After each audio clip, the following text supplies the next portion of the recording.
പേര് അതിൻ്റെ അടുത്ത് ചോദിക്കുന്നുണ്ട്. ഇപ്പം ഞാൻ എന്താണ് ഇവിടെ വന്ന കാര്യങ്ങളൊക്കെ ചോദിക്കുന്നുണ്ട്. ദുബായിലായിരുന്നു. അപ്പം ഞാൻ തിരിച്ച് ഇപ്പം നാട്ടിലെത്തിയിട്ടുണ്ട്. ഇപ്പം നാട്ടിലാണ്. ഇപ്പം ഞാൻ ഇപ്പം എൻ്റെ ഒരു ഫ്രണ്ടിൻ്റെ ഷോപ്പിലാക്കാം. അപ്പോൾ സംഭവം എന്താണെന്ന് വെച്ച് കഴിഞ്ഞാൽ ദുബായിൽ ഇപ്പം ഒരുപാട് പേർക്ക് വിസിറ്റിങ്ങിലുള്ളവർക്ക് തന്നെ ഒരുപാട് വിസയുടെ ഇഷ്യൂസും കാര്യങ്ങളൊക്കെ നടന്നുകൊണ്ടിരിക്കുകയാണ്. ഇപ്പോൾ ഓൾറെഡി വിസിറ്റിംഗിലുള്ള ആൾക്കാർ തന്നെ ഇപ്പോൾ തിരിച്ച് നാട്ടിലേക്ക് വിടുകയും പിന്നെ എക്സ്റ്റൻഷൻ അങ്ങനത്തെ അതൊക്കെ ബ്ലോക്ക് ആക്കിയിട്ടുള്ളൊരു സിറ്റുവേഷനിൽ കൂടെയാണ് ഇപ്പോൾ UAE പോയിക്കൊണ്ടിരിക്കുന്നത്. ഞാൻ 1 month വിസ തന്നെ എടുത്തിരുന്നത്. അപ്പോൾ 1 monthിൻ്റെ ആ ഒരു കാലാവധി കഴിഞ്ഞപ്പോഴത്തേക്കും റൂൾസ് എല്ലാം ഭയങ്കര കട്ടിയാക്കിയപ്പോഴത്തേക്കും എനിക്ക് വേറൊരു ഓപ്ഷൻ ഇല്ലായിരുന്നു. ഒന്നാമത്തെ കാര്യം റിന്യൂ ചെയ്ത് വരാമെന്നുള്ളത്.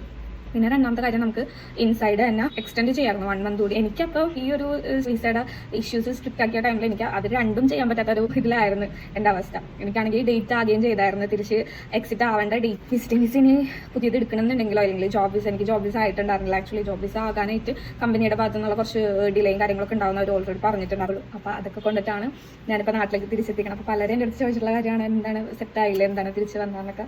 അപ്പോൾ ഇതാണ് റീസൺ.